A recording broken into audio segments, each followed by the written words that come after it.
Howdy, y'all. I'm Justin. And I'm Kim. Welcome to Cowboys Like Us, the podcast where we talk about Taylor Swift and her music. Yeehaw.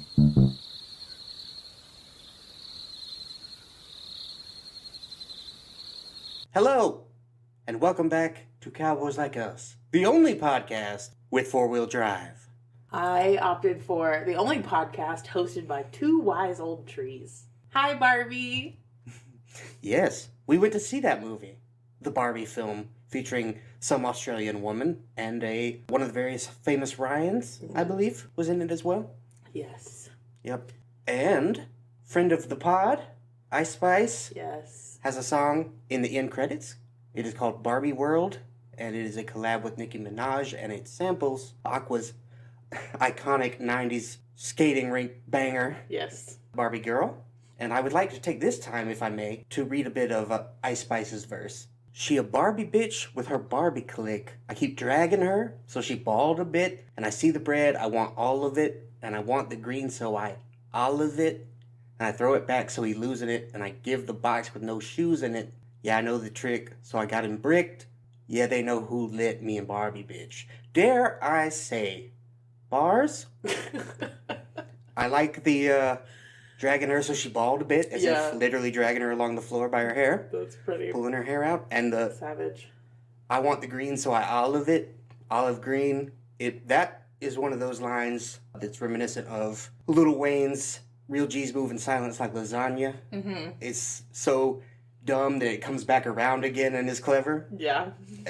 And then give the box with no shoes in it. Yeah. That's classic. Clutch. Yeah, the first time I read it, that one got me. Yeah, that was a good one. Got me good. Also, we have poll results for you.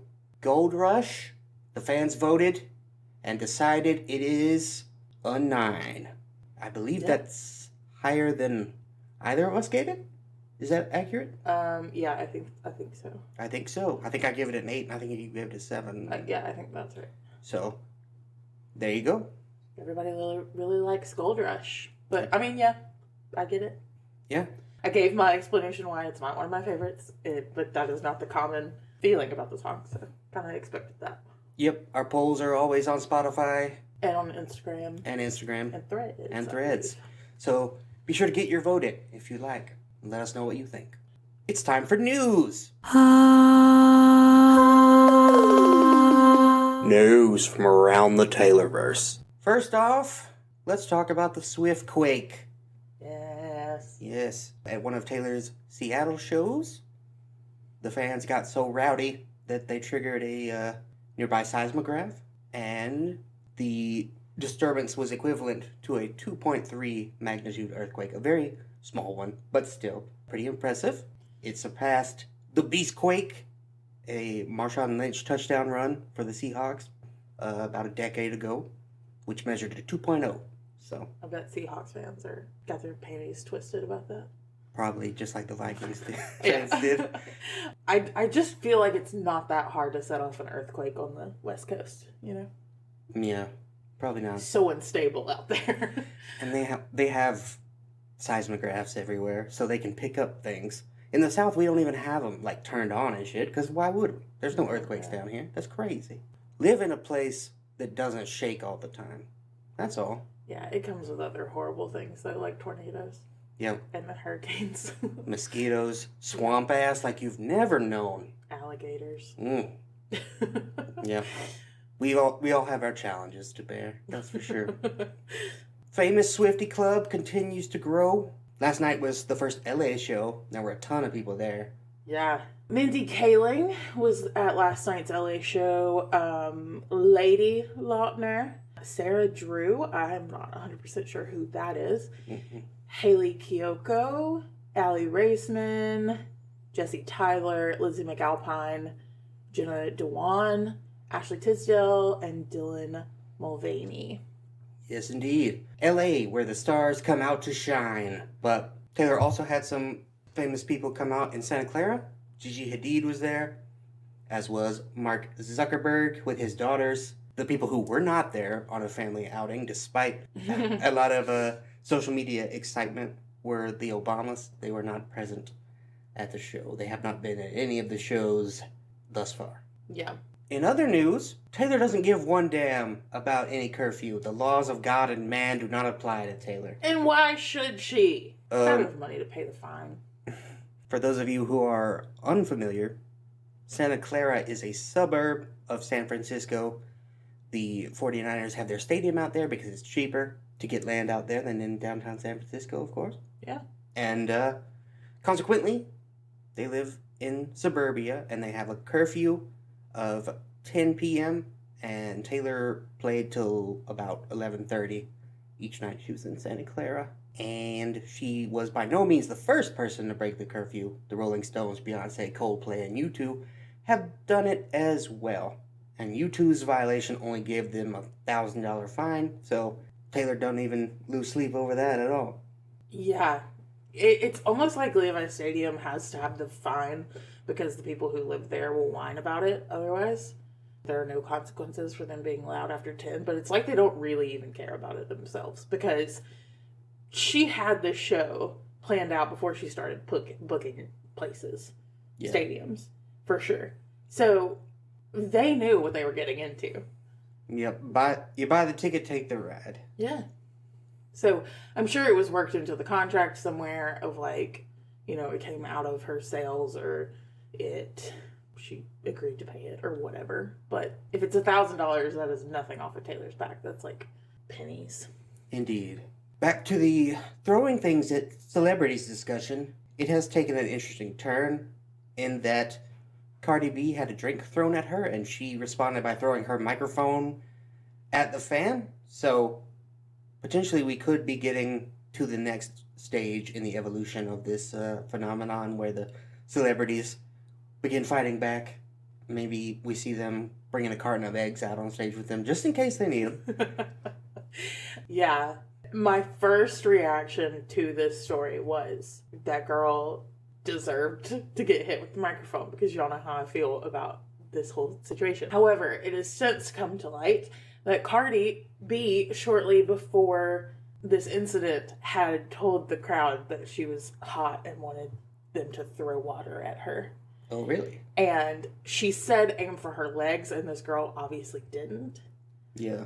But you literally, it was open season. You gave them permission. So I don't feel bad for her anymore. Also, the problem you get when you throw things into the crowd versus out of the crowd is that crowds have a lot of people in them. And so unless you have Drew Brees level of accuracy on your throws, you're probably going to hit somebody else. Probably going to hit somebody else who didn't do anything wrong. So even if you do get the person you were aiming for. Yep. So that's fun. Stop throwing things. Yeah. Even if they ask, don't throw anything at them. Both sides. Don't throw things at celebrities. Celebrities don't throw things at fans. Speaking of fans, I'd like to revisit parasocial relationships, if we may. Okay. We've talked about them on this podcast before, mostly in the context of Taylor, of course, but sure. We're going to venture out a little bit because Ariana Grande, famous singer lady, heard of her, did some home wrecking recently. Yes. Broke up a marriage, apparently went on double dates with her, at the time, husband and that guy and his wife. They have a new baby, too. While they were having an affair. So it's a whole mess. She both cheated and home wrecked. So she got it going and coming. Her fans, I don't know if they have a name. I didn't look at that, but... oh, they do. I can't remember what it is, but it's something atrocious. Yeah, I'm sure. But anyway, they're in shambles. Absolute shambles. Some have gone so far as to renounce their fandom. They're no longer Ariana Grande fans because they just can't abide it. Whereas others have just decided Ariana's not the bad guy because the blame should go to the guy because he's the one who cheated. So it's totally cool, you know. And to me, her actions are morally reprehensible. And yes, the guy is more to blame because he's the one who cheated on his wife. Right? Ariana was married too. Yeah, well, I don't think they knew that at the time. There was some confusion of the timeline of when she got divorced versus that. So when I wrote these notes, I'm pretty sure they were both married. Yeah, I think so too. But I think they're both pieces of shit. But at the time, they did not know that, and that was part of the discourse. But yeah, She knew. She didn't care. She is at very least extremely selfish, but the only reason, in my opinion, that this bothers the fans is because of their parasocial relationship with Ariana Grande. You don't know her. Yeah. But you idolize her. You put her up on a pedestal as this perfect person who you idolize. And then when she falls off, you hate her for it. Or, even more concerning, you decide that since the person you idolize is perfect, anything they do is then inherently justified. Which is... Don't make excuses for them. Yeah, which is also gross. So, I would just say, listen to music that you like, and don't get invested in the people who create your art's personal life, if you can help it. Your mental health will be better for it, I think. Yeah. And with that in mind, pray for the Lizzo stans, because Lord, that has been a ride this week. She's been accused of all sorts of horrible things. If you haven't heard about it, just Google it. Yeah. There's strippers and bananas and all sorts of hard allegations. Yep, it's rough. Of course, Lizzo says she didn't do any of it. And they say if she did, it could be a money grab, or she could be trying to cover her ass. It's really hard to say. Yeah, I mean, at this point, it's impossible to say for sure, but there certainly have been a lot of people who have come out to be like, oh yeah, I'm not in the lawsuit, but I totally saw that, so it doesn't look good. It doesn't look good. Yeah, you can't really take something to court if you don't have any evidence, so that makes me think there's evidence. Yep. We'll see how it goes. In other news, better news, happy news, the Eras Tour has a bunch of truck drivers, about 50, that haul the equipment and everything from place to place. Mm-hmm. And Taylor gave each of them a $100,000 bonus check this week. And her band members, dancers, lighting and sound techs, caterers, and more also got some bonuses of an undisclosed, but, quote, very generous amount. So probably because of how hard they have to work. She sees that. There are 50 truckers because Taylor has 3 stage sets that travel around at any given time. So 2 can be headed to the next 2 cities because it takes a week to set up her stage setup and a week to break it down. So wherever Taylor shows up, her set is already there and up and ready to go, her stage. So they're constantly moving parts. Yeah, so any of y'all who are out there thinking Taylor sets up the stage herself, you're silly. That was never on the table. Definitely not. She doesn't carry it on her back from place to place. Just stop. Just stop, okay? It's silliness. Also, Taylor had been asked before her LA shows started to boycott them, cancel them, in support of a hotel worker strike. And the lieutenant governor of California even asked her themselves. So Taylor elected not to do that. Yeah, she ain't gonna do that. She ain't gonna do that. Yeah, there's no way. No. And there's too many people who depend on it. Like those people we just talked about. Yeah. There's a lot of moving parts, a lot of money involved. Yeah, she can't just drop it. Yeah, that's not realistic. So that was never gonna happen. Yeah, so many people lose money, when she even has to delay a concert like she had to do for Rain in Nashville and stuff. Crazy stuff. Indeed.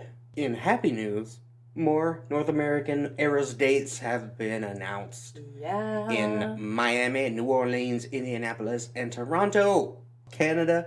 The dream is over, baby. It's here. Yep. And Washington, D.C. is still in shambles. They wanted it bad. They didn't get it. I saw an article whining about it in one of their newspapers. Yeah. So that's fun. My clown corner has to do with this if you want to throw to clown corner. All right. With that said, let's throw to Kimberly's clown corner.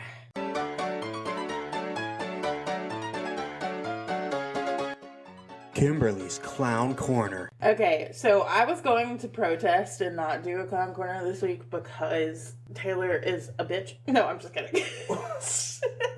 She's not a bitch. But my clown corner was going to be about the speculation that there was going to be new North American tour dates. And she ripped it out from under me. I didn't have time since the last time we recorded. So, no, I'm just kidding. She's not a bitch. I love her. But she announced those new tour dates. So instead, I'm going to pivot a little bit. This is going to be very quick, clown corner. But I saw a TikTok that I thought I would share the information of because I was like, That sounds fun. So this TikTok information came from a person named Jules at Jules on the Rocks, ROX, on TikTok. So here's the clownery. Taylor Swift is closing the Eras Tour, the entire thing, by performing at the Super Bowl in 2025. So obviously new dates were dropped, as we talked about, across the entirety of the continent, but, well, I guess not the entirety, but in Canada and back to the United States. Of course, the podcast will be trying for New Orleans tickets. We're very excited. But she never just drops one set of dates, as we've learned. It's usually 3. So I fully expect a few more North America dates, probably more Canadian dates, just because they only got 6 in this drop. So, with that being said, Taylor has to be in contact with all of the NFL in order to book these stadiums so far in advance. So, we haven't even started the 2023, well, I guess it just started, but we haven't really gotten into the 2023 NFL season yet. So, how are they already booking stadiums for 2024 if she's not in close contact with the NFL for some reason? And she knows for a fact that these stadiums won't be utilized for games on these dates, because some of them do fall on typical game days for professional football. So if she was in contact with the NFL, it could have started by them asking her to be a part of the Super Bowl, and then kind of spiraled from there. Of course, she would have had to be in contact for the stadiums anyway, but that could be part of the deal. But it would also make sense to do the Super Bowl as the closer for this tour, since it would put all fans who haven't been able to acquire tickets and see her perform, put everybody on the same playing field. So nobody gets to be the last show, and nobody misses out. You still get to see a bit of the show. Obviously, she couldn't do the whole 3-hour set, but she could do kind of a mini Eras tour at the Super Bowl. And a Taylor Swift Super Bowl performance would be insane. So, of course, she would do it because she's psycho. Indeed. So, yeah, that's a clownery for this week. Taylor Swift's performing the Super Bowl in 2025. And that'll be a long time before we find out if that's true. We don't even know who's performing next year. Next February. I don't think so, no. All right. Thank you, Kimberly, for that clownery. And now that that's over, let's proceed to Chart Watch. On the Billboard Artist 100 chart, Taylor is sitting tight at number 1. On the Hot 100 Singles chart, Cruel Summer is up 2 spots to number 6, which is its peak thus far. So it's still climbing. We'll see how high it can go. Karma with Ice Spice is at 15, down 4 spots. Anti-Hero is down 3 spots to number 22. I Can See You dropped 12 spots to number 45. And Enchanted, Taylor's version, dropped 24 spots to number 89. So, Enchanted hanging in there. We thought I Can See You might be the only one from Speak Now TV left, but Enchanted's hanging on. We'll see how long that lasts. Yeah. Yep. Billboard 200, the albums chart, Speak Now TV is at number 4, down 3 spots. Midnight's dropped 2 spots to number 6. Lover dropped 4 spots to number 10. Folklore dropped 2 spots to number 12. 1989 dropped 3 spots to number 20. Reputation dropped 3 spots to number 21. Red TV dropped 1 spot to number 22. Evermore, the outlier, rose by 6 spots to number 34. Who would have saw that coming? Fearless TV dropped 7 spots to number 35. Debut dropped 19 spots to number 178. And Speak Now, the stolen version, the original, dropped 43 spots to number 194. I don't remember if we mentioned this when we recorded about the Santa Clara shows and how the sisters Haim, yep, rhymes with time. Yes, came out and performed No Body, No Crime. We did talk about that for sure. But I wonder if that's why Evermore is up. Is because they're on tour with her right now. Maybe. People are listening to that song. But the thing about No Body, No Crime is that it sucks, so I don't know. I know, but it actually sounds pretty good live. I haven't been sad about it. Yes, I've heard. All right, let's move on to the song of the week, which again, we totally forgot to intro at the beginning of the episode.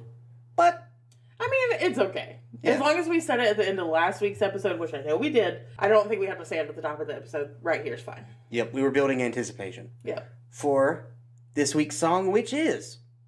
When Emma Falls in Love. That's right. When Emma Falls in Love from the Speak Now vaults. We've only had it for 2 months, a month. 1 month, yeah. Month and a half, something like that. Month. Not even a month. 3 days until a month. It hardly matters. We've not had it long. That's the message I was trying to impart to you, the listener, my sweet little pumpkins. Yeah. So, some facts about the song, shall we? It was originally released on Speak Now Taylor's version as a vault track. What I was July just 7th, talking 2023. about. That's right. And it was written by Taylor Swift, like all of the Speak Now songs, solely by Taylor. Mm-hmm. And it was produced by Taylor Swift and Aaron Dessner. And it peaked at number 34 on the Billboard Hot 100 chart. That's where it debuted, and it immediately dropped like a stone from there. Like an Emma Stone. Yep. We got jokes. We'll be here all week. Tip your waitress. Try the view. What has Taylor said about this song? When she played it for the acoustic set in Kansas City on the Eras tour, she introed it by saying, "I wrote this about one of my best friends." And that friend, most people believe, is Emma Stone. Her name is Emma. So that's a big tip off. One of Taylor's only friends named Emma. Yep. So we'll see. But probably so. The critics have sort of mixed feelings. Generally, they like it. USA Today said that it's Speak Now TV's best vault track. Hell yeah, USA Today. The Times of London called it catchy and uplifting. Mm-hmm. Slant Mag called it spectacular, and it brings much-needed outside perspectives to the album. I don't really see that. Yeah, I don't know about that part. But you could okay. have just left it at spectacular. And I called it extremely mediocre. Okay. So your mileage may vary. What about the fans?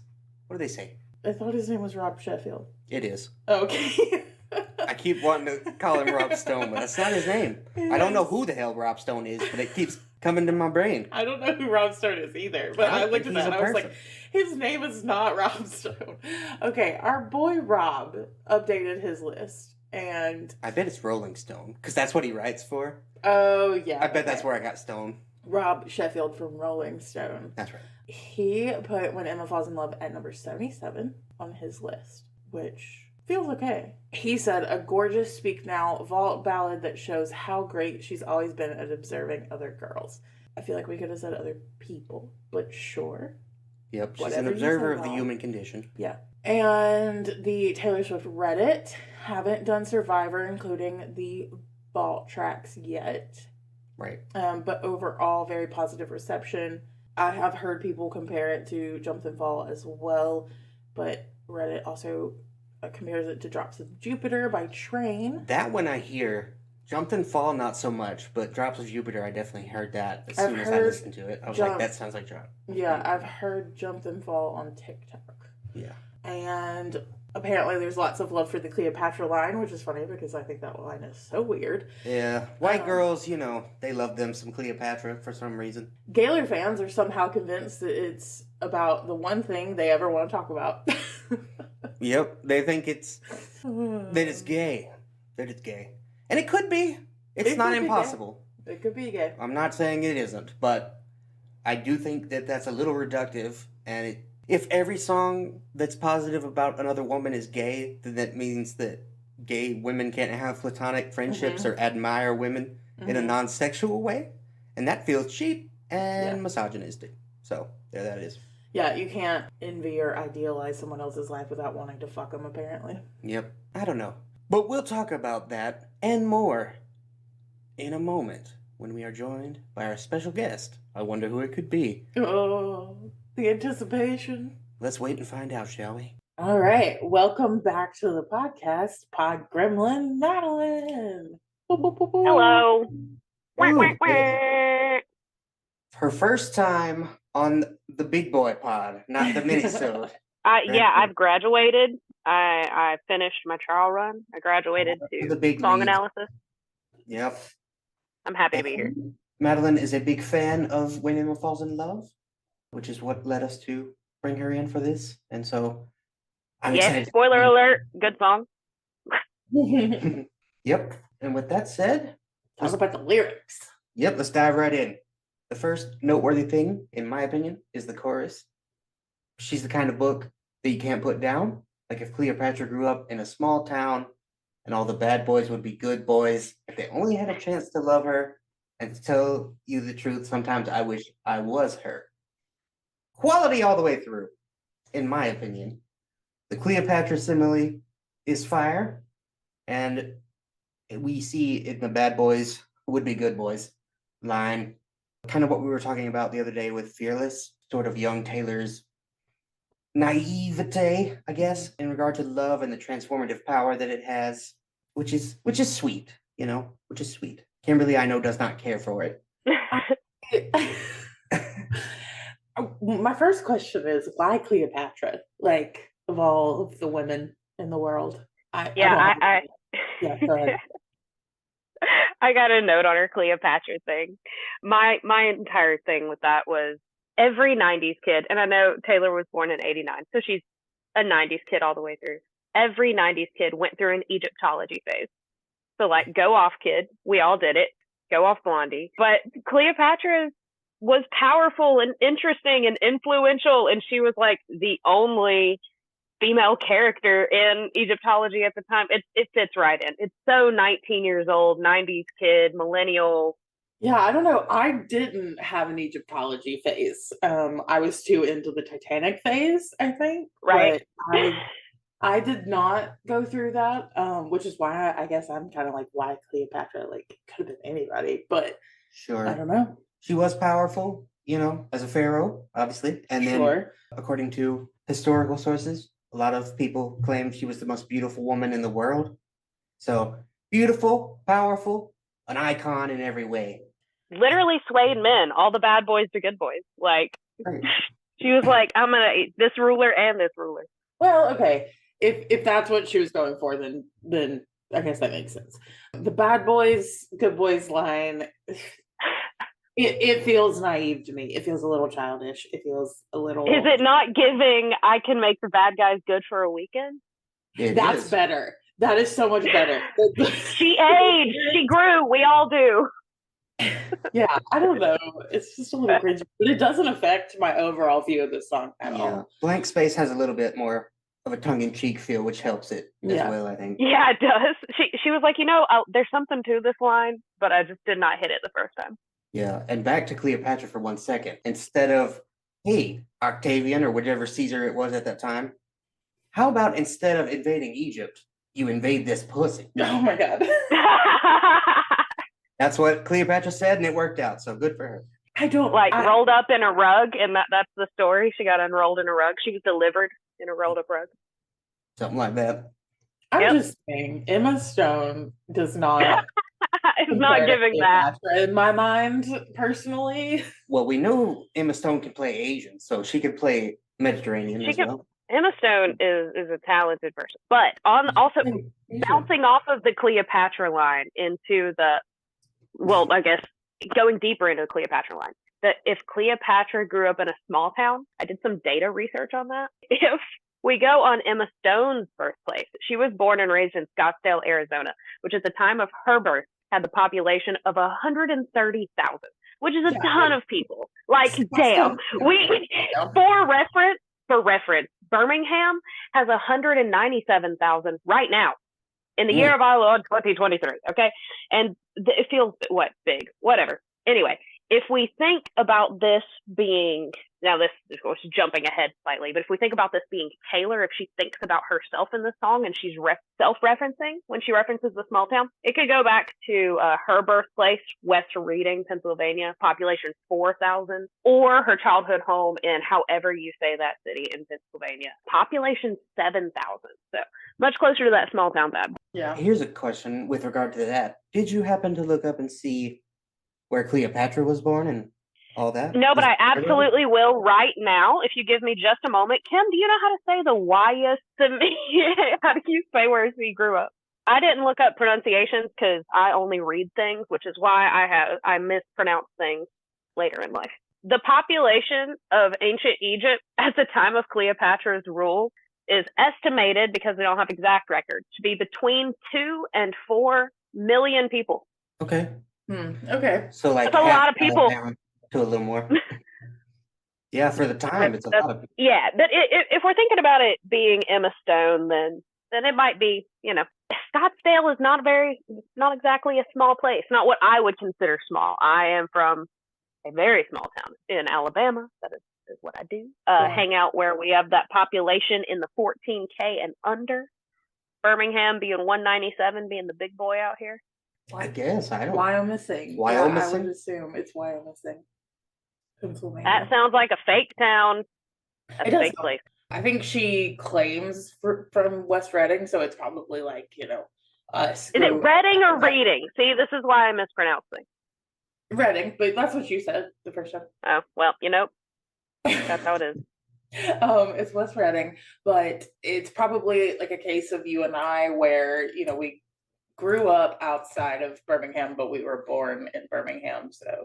Oh, yeah, so we're from Birmingham, if anybody asks. Exactly. Mm-hmm. Okay, well, I feel like this line, it can't be about Emma. She is self-inserting into this song. Maybe we'll get back to that for sure. Onto the bridge. Oh, sorry. One thing, because Kimberly did not get this reference, and I want to make sure the folks at home get it. What? Emma Stone should not play Asian, but has done in the past. Yeah, that's what that joke was. No, I got the joke. What I was asking was, when did she play Asian? Because I seem to have missed that. It was like mid-aughts, 2016, 17, somewhere in there, I think. You don't know what movie or production?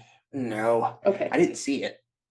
Okay. But I just didn't know if it was something I'd seen and totally missed it because I was just like, oh, it's Emma Stone. In fairness, I think she plays a half Asian, but her redhead ginger ass ain't no half Asian. No, definitely not. Anyway. We're doing good that Emma Stone is one of the few celebrities that I know the name and face of. Yeah. Onto the bridge. Well, she's so New York when she's in LA. She won't lose herself in love the way that I did. She'll call you out. She'll put you in your place when Emma falls in love. I'm learning. I didn't write the next line. I should have, probably, but I don't care. The main point I want to talk about is she's so New York when she's in LA. And she won't lose herself in love the way that I did. So New York, even in LA, 100% an Easter egg that we're getting 1989 at the LA shows not next weekend, this weekend. I forgot what day it was. I ship it. On its surface level, it's a fun way of saying Emma's herself wherever she goes. She takes herself with her. She doesn't adapt to her surroundings in that way, change herself to fit in.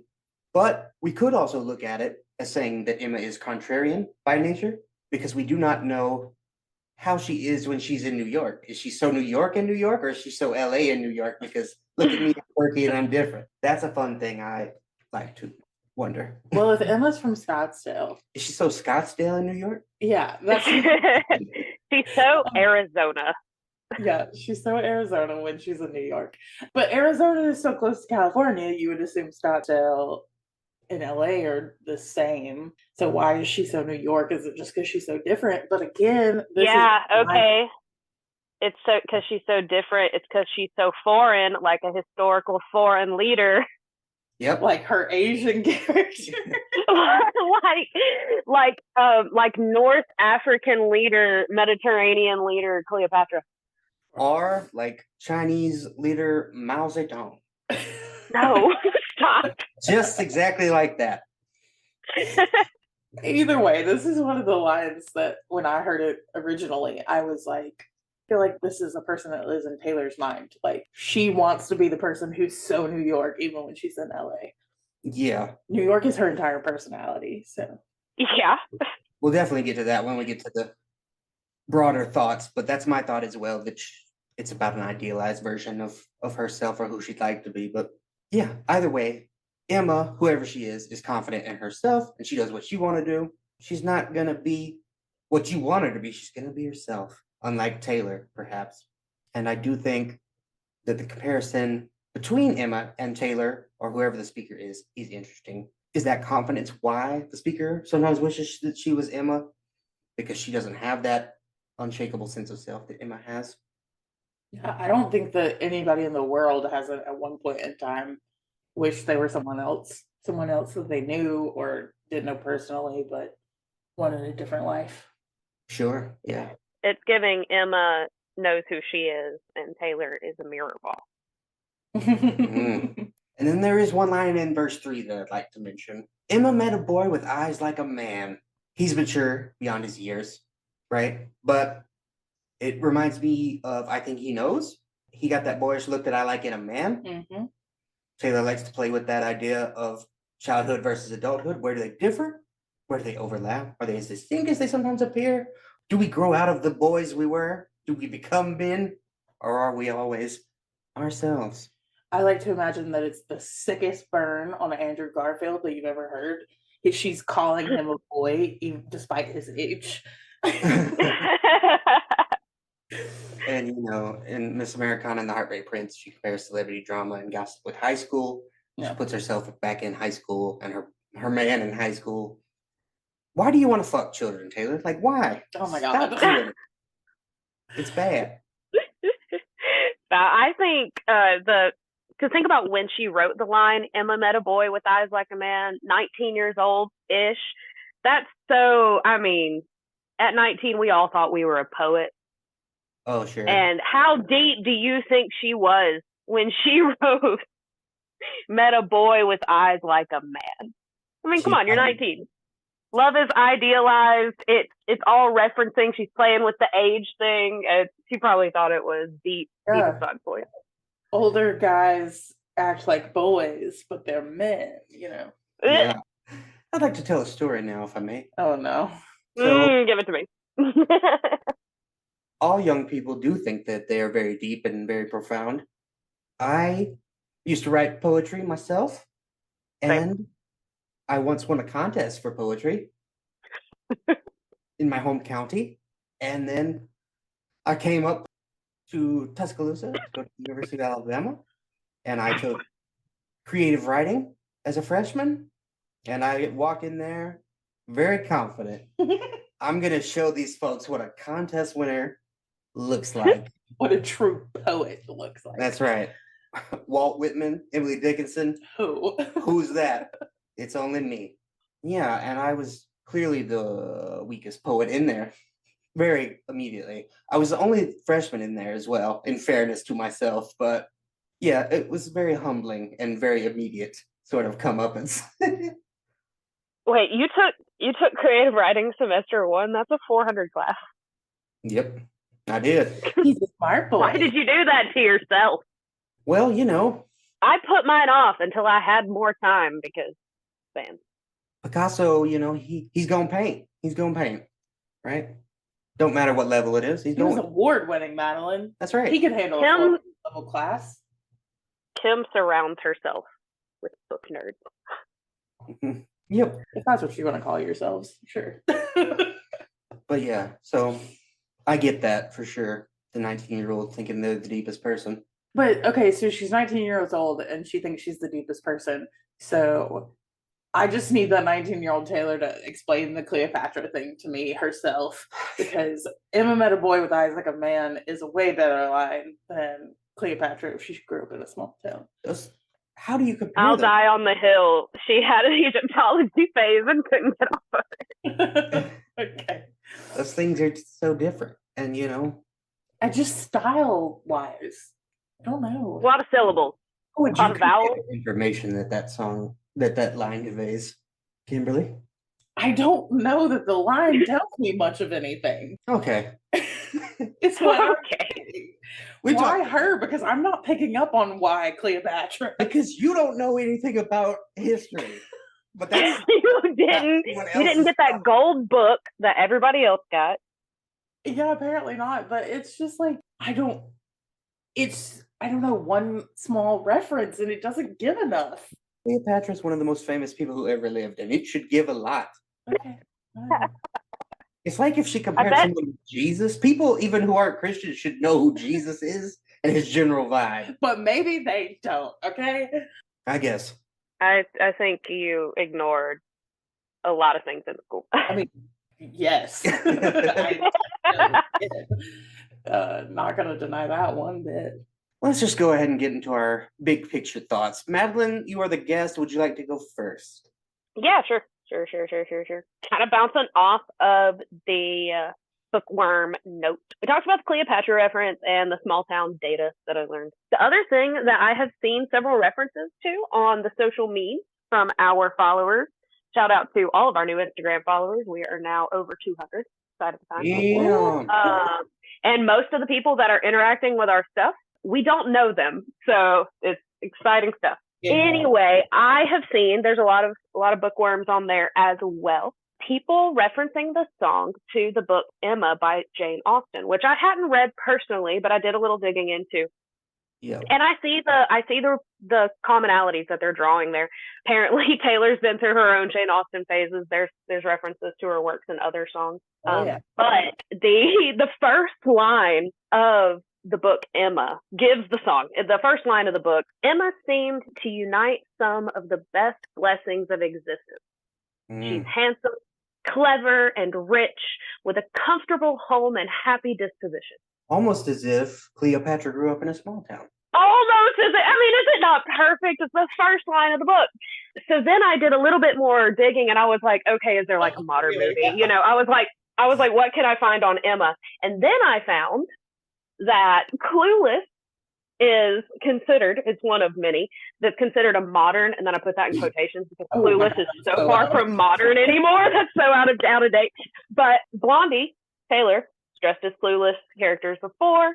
She is a known Clueless fan as well. Clueless is considered a movie adaptation of the book, a modernized version. So in my opinion, the story of the song, When Emma Falls in Love, doesn't follow Emma by Jane Austen or even Clueless necessarily. But it's fun connections all around to where Taylor might have drawn some inspiration. Sure. Yeah, Cher from Clueless is definitely not Cleopatra if she was from a small town. Right, and neither, honestly, if you deep dive into the character Emma in the book, she's not either. Briefest Emma character summary, she's a failed matchmaker. She has all sorts of issues with matchmaking, and she does eventually get her man in the end, and she gets her happy ending. But she has the man who looks at her and waits to see her fall in love. Yeah, Emma is Jane Austen's comedy novel, and it doesn't land with modern audiences, if I may say. Jane isn't funny. Nope, it's not her wheelhouse. Clueless is a wonderful movie. Yeah, but it follows the skeleton of the story, and in a '90s modern way. Yeah, in the way 30 years ago. Lion King is Hamlet. Similar. Well, that's in the way that Lion King is Hamlet. Yes. 10 Things I Hate About You. That's what I was thinking of. It's, 10 Things I Hate About You is Taming of the Shrew. Right. Yeah. Yes. Yeah. Anyway, what I think Taylor actually wrote this song about is absolutely Emma Stone. I think it is clearly she wrote it for and about her best friend, her muse, Emma Stone, her BFF at the time. But my initial listen, I like to listen to it through a personal lens. This song gave me, I was up at midnight listening when the album dropped, and this song gives me Seven and Dorothea vibes in the same way that I like to listen to them as mourning or reconciling with lost girlhood and aging and separation from the childhood girl. It definitely gives me that, and I like to listen to it as more of a self-reflection instead of a thought about a friend with romance and things. I'm a non-binary person. I use she, her, and they, and them pronouns. So I love to sit and mourn on the definition of girlhood. I love that in this song. It's lots of feels. It's the sometimes I wish I was her is deep. It'd be so much simpler to go back to girlhood sometimes. But we all grow and we all age and we all change. But I also brought in the Gaylor response from the internet. I'll clown all day long. I'm a Gaylor. I'll give you my personal opinion in a minute. But I also brought some research from the Gaylors on the internet because they do more clowning than I do. There's a PSA denying queer Taylor Swift fans personal listening experiences as they interpret art in the world through the only lens that they have, a queer one is homophobic. Let people relate to things. It is let people do their thing. They're going to do their thing. Everybody's going to have their own opinion. Don't shoot people down for having an opinion. So here's my personal opinion. Taylor Swift's music is absolutely littered with queer references. Whether or not she's queer or not does not matter. That's her business. Nobody has to come out as gay or straight or otherwise. It has never been cool or good to be queer in the public eye. Historically, it's been very dangerous, and it can cost people a lot of money business-wise, and Taylor is ultimately a businesswoman. Anyway, I also have a hot take here because I went on a tangent earlier. If you get offended by someone speculating that someone is queer when they've never explicitly publicized their sexuality as, gay, straight, or anything in between, you might see being thought of as queer as a bad thing, and that's your own personal homophobia to unpack. That's some compulsion of heteronormity. Chill out. Hard stance. Speculate, don't hate.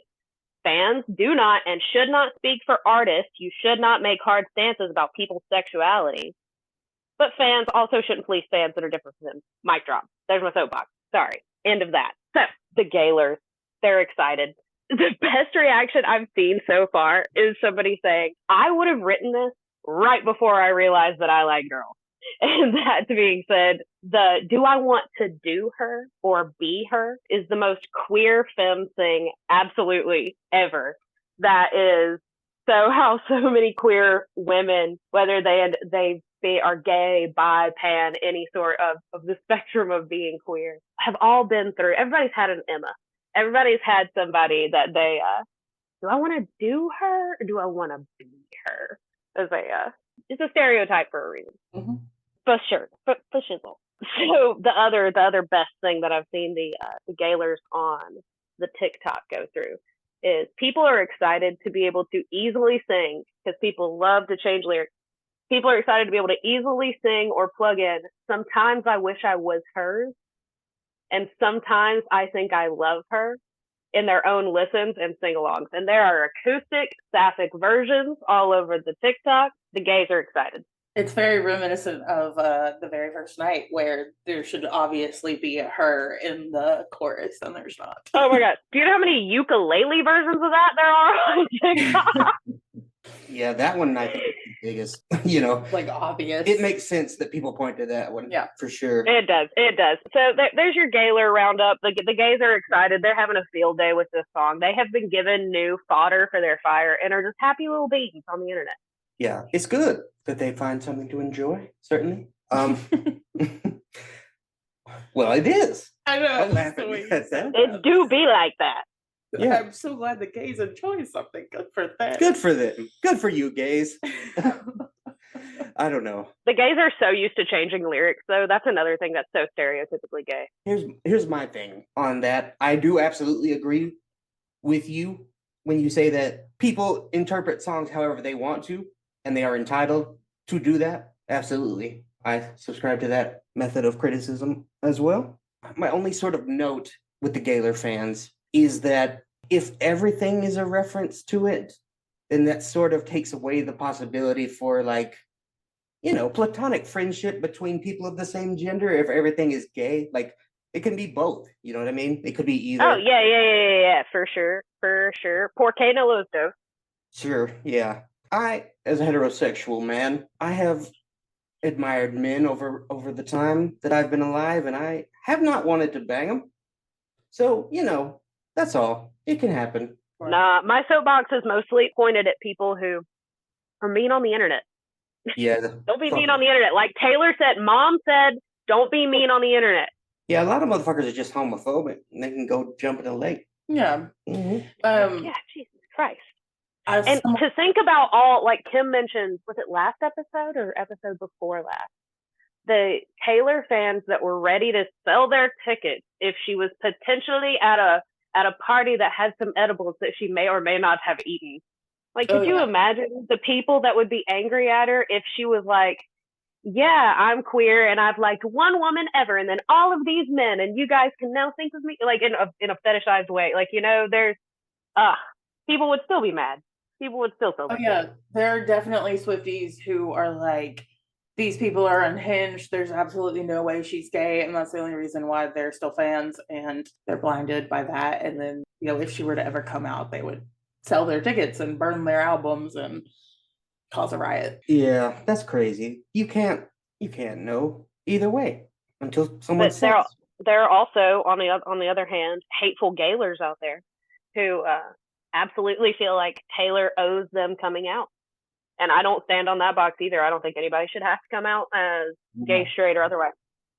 Yep. No, it sure would ease some of my questions if she would, but that The inquiring mind. We want to know. But you definitely don't have to. And that's my biggest thing with the Gaylor theories is that at this point in her career, Taylor is like so huge. Yes, I do think if she were to come out as any sort of queer, it would lose her some fans, but it almost wouldn't matter at this point. And to me, I think I can only speak for myself, but I think if I was as big as Taylor, nobody could tell me a goddamn thing. I'd be doing me, nothing, get on or get off. Justin, I know you don't care about astrology, but you're an Aries and she's a Sagittarius with a Cancer moon. So he's not gonna do that. Yeah, I just think about the line from Stop, You're Losing Me. Oh, it's not called that, it's called You're Losing Me, but she's such a people pleaser. Yeah.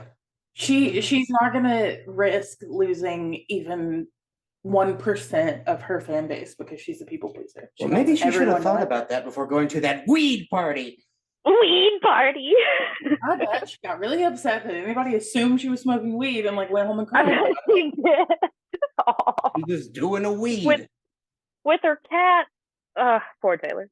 Madeline, is that about it for your thoughts? Yeah, that is about it. Though I did, right before getting on the pod, see something about your first point of your thoughts. My thoughts. Something about the verses makes me think of Drops of Jupiter, which I have learned since I wrote that.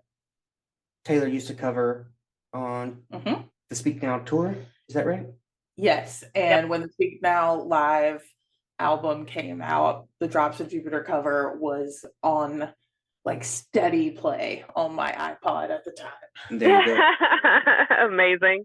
No, just before logging on to talk to you guys, I saw a TikTok of somebody putting the Speak Now tour live over When Emma Falls in Love.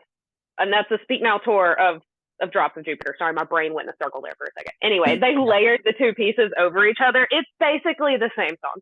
It's basically the same song. It's so good. Which a lot of songs are the same song. But yeah, it's giving Drops of Jupiter because it should.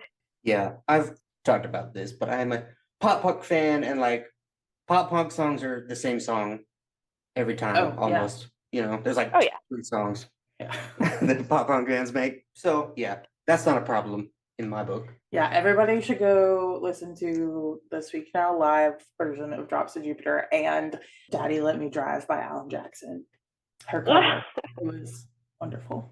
No, that's so good. Yeah. And then my only other thought was that it feels very early Taylor, kind of like Madeline was talking about. It feels like a teenage girl wrote it. Not in a bad way, necessarily. It's just, that's what it feels like. And it may have been more of a finished product than I Can See You, for example, which feels a lot more current rather than a vault song. So that's just something I wonder about, what level of completeness each vault song was at when Taylor left them there. Yeah. What about you? What do you think? I said all very similar things. Feels classically Taylor, gives big debut and fearless vibes. Basically, both of y'all said, kind of teenage Taylor. Pretty obvious in this song. It makes sense for Speak Now lyrically and musically, where you mentioned, I Can See You really doesn't. And for what she was doing at the time, curious why I didn't make the original Speak Now album, but maybe she was already inching away from that original sound, headed towards Red.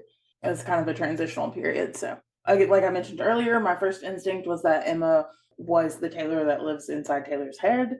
But then when she sang it as a secret song, she said it was about her friend Emma. So it could be a combination of both. Maybe Emma Stone inspired kind of the internal voice in Taylor. Maybe she wants to scissor Emma Stone. And who among us... Okay. I'm pretty sure that's what Madeline said. No, that's not what I said. What I'm about to say is, on the the very queer, normal queer thing, but also saying that normal heterosexual people do. But do I want to be her? There's kind of a fine line as a young adult and teenage femme person, teenage girl, that bridge between love and envy of like, she's got her shit together. Why don't I have my shit together that everybody feels at 19, you know, in a similar way that she thought she was a poet and she thought she was super clever. She also, I mean, was just as insecure as most 19-year-olds. So she could be projecting herself into that, like, gosh, I need to be this ideal Taylor that I'll never be and can never reach. Yeah. And with friends too, like, I can only speak for my friends but I don't ever see them as like flawed and insecure and messed up the way I see myself all the time. So yeah, for sure. Seeing someone and being like, I want to be like them. That's interesting. I think it's very universal. I feel like I see my friends' flaws more because we're friends, you know? Like, they're... Kim is judgy. That's why we keep her around. Madeline is full of flaws. Oh, no. I am. Well, you know, I myself am perfect, so I have that figured out. Right, sure. Yeah, we've already kind of touched on 1989 is going to get announced in LA, so that's she's from New York when she's in LA. Yeah, and all the bad boys would be good boys really throws me. Feels like a 5-year-old wrote it. It is weird. Did you guys cover any of last night's stuff in the news portion? We did. We talked about the celebrities who were in attendance. But that's about it. Talk about it being recorded. Nope. Well, then I think it's awesome. So I'm with Tim. We're clowning hard. We are deep in this. We want 1989 to be announced and or released during this LA marathon. But last night as we are recording this, not last night for you listeners. Right. There were camera people everywhere. Everywhere. They were crawling all over the stadium. And a lot of people, when they were clowning on that 8/3 date, people were saying, well, that's the one that's going to be a Taylina collab. That's the one that 1989 is going to be released. That's the one that they're going to record the documentary for the tour. And the people that said that are right, it seems, because there were camera people everywhere. There were camera persons with giant handheld cameras sprinting across the stage. The run in the folklore set, when she sprints across the diamonds, there are camera people running behind her. It is on TikTok. It's hilarious. They also had people on, if you guys are SEC football fans, you guys have been to football games, those ones that are cameras on those machines that raise them up in the air. They raise them like 2 stories high in the air. Yeah. Like cherry pickers, basically. They had those guys. They had them as she's on the rising and falling parts of the stage. They have them going up and going down. And she's like on the chair doing vigilante shit. And you see the camera people trying to come up. It's wild. They had drones. And then they also had the cameras flying above people's heads. So other changes that were, obvious that it was being filmed. But other changes include the bracelets being twice the size as usual. They also didn't want to miss anybody, and to avoid missing anyone through passing it out at the front gate, which is what they had been doing previously, they put one on each seat. Wow. And they were twice. Yeah, they did. They paid people to go put a bracelet on every chair of SoFi Stadium. Yeah, I saw somebody talking about being one of those people, which, good on them. They're not paid enough for the walking that they did. Like the steps in for that. It seems that they want the bracelets and the light effects to be really bright and really obvious for the filming. Other things of note, she decided to go white on the folklore dress for filming, which a lot of people were clowning and going ahead and being like, yeah, that's going to happen because of contrast with the rest of the set. She also went pink for the 1989 set, which is interesting. It's of note. She went safe on those surprise songs. She went safe so that we'll all get maroon to be able to watch on our TVs over and over again. That's exciting. Yeah, I think a couple of things. That's why she did I Can See You. We should have known that she was going to play I Can See You. A couple of things about filming at the LA shows to me is I will be curious to see if she continues like she has been on tour to change up the outfits for certain sets, because if she's filming, it makes sense for her not to. But then is she going to incorporate a little bit of all different kinds of outfits? I don't know how they're going to do that editing wise. It does make sense that she played I Can See You, being that it's really big right now and it is tied to this tour in such a big way. And Maroon being from her most recent release, getting a video of that would be cool. And that's one of those that she messed up. Maroon was the second song that she messed up. Oh, but she may or may not have done that on purpose. Right. She made the rule that she could sing any Maroon, or it's not Maroon, any Midnight song she wants. Oh, right. Midnight can go multiple times. Yeah, so both the mess up and the Midnight's role. But I would be curious to know from people who were at the concert how they feel about it being recorded, because I could see that some people would be excited because they got to be there for the recording for the documentary, or at least one night of it, because I feel like she'll record every night of this LA stint, which we have like 6 I don't know if she'll do every night. If she makes an announcement, she probably won't record, which, I mean, I don't know, we'll see. I will be up every night, but they'll definitely do more than one in order to have enough footage to work with. Yeah, they can cut it together. And honestly, I've spent so many hours over the past several months watching Taylor in the middle of the night, and she was so serious last night. Like, she wasn't goofy at all. She had her game face on the entire time. It was very clear that she was being filmed, which, I mean, that could be a pro or con. Right. For the Yeah, fans. I just feel like some people, I don't really even know where I would stand on that, but some people would be like, oh yeah, we're there when she's filming the documentary, like that's so exciting, and wouldn't care about all the cameramen running around. But then I feel like there's such a spread of Swifties that there's definitely people out there upset because their experience of the Eras tour got ruined because there were a bunch of tiny men in black running around on stage. Yeah, on the stage, taking up some of that magical feel of Taylor's set. They didn't get the same experience as everybody else, which is a little sad. But they got a special bracelet, Kim. Also, one other fun note that we did not talk about in news that I want to add is that Reputation Taylor's version confirmed, because we got Delicate Taylor's version in a preview, or in The Summer I Turned Pretty, which we also got other songs from Taylor in that show. And the last time she kind of dropped random singles from a re-recorded album, she was teasing Speak Now in 1989. She dropped some 1989 songs, then released Speak Now. So now she's teasing Reputation, Taylor's version songs, and I'm pretty sure we're about to get 1989. So I hope so, man. I hope so. It's been a long, torturous wait. It's been a long time coming. Yes, indeed. imagine those of us who are still waiting on debut. Okay, stop your crying. Dan is a debut stan. Stop your crying, and he just. Gan's in his debut era. Good for him. Oh, always big Tim McGraw. All right, we're gonna rate the song. Are we gonna rate When Emma Falls in Love? Yes, let's do that. Let's get to the ratings and then get the hell out of here, because this thing is going to be long as shit. Yeah, it is, boys. Yeah, it is. I give it an 8. It's super good.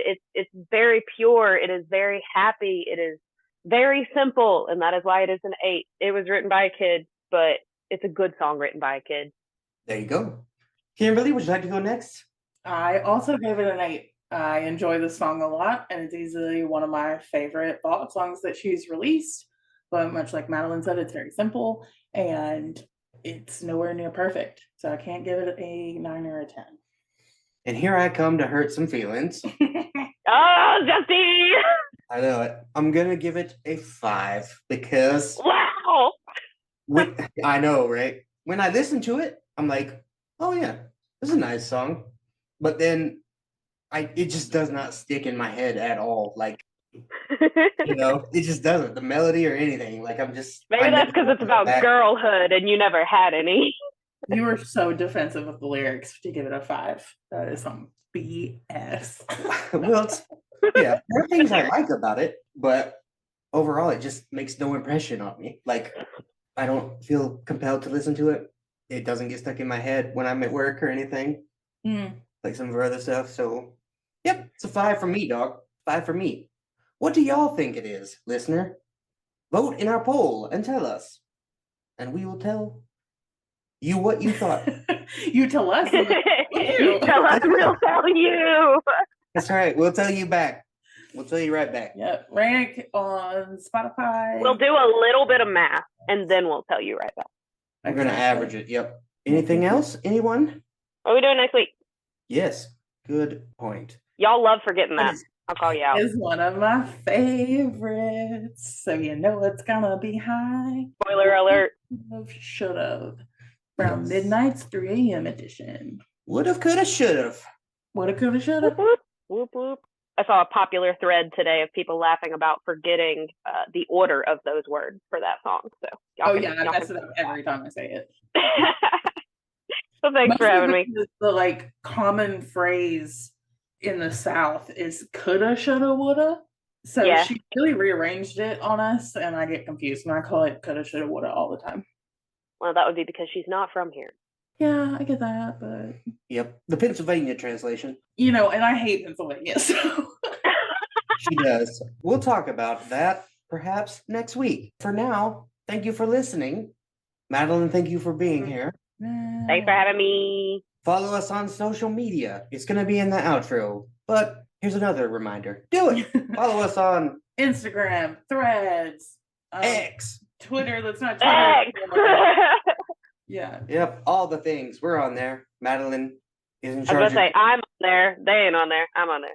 So, I lurk, but I don't post. Any of the posts you like, it's Madeline's doing. Oh, yeah. If any of you say anything super interesting, no, you go straight to the group chat. Oh, yeah. 100%. We get told about it, so.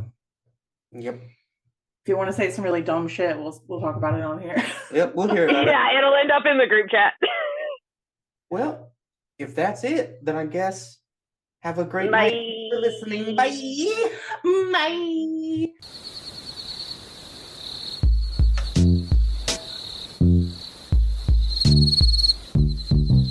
Thank you for listening to Cowboys Like Us. Follow us on Twitter at cowboyslike_pod and Instagram at cowboyslikeus_pod. New episodes every Monday on Spotify or wherever you listen to podcasts. Y'all come back now, you hear?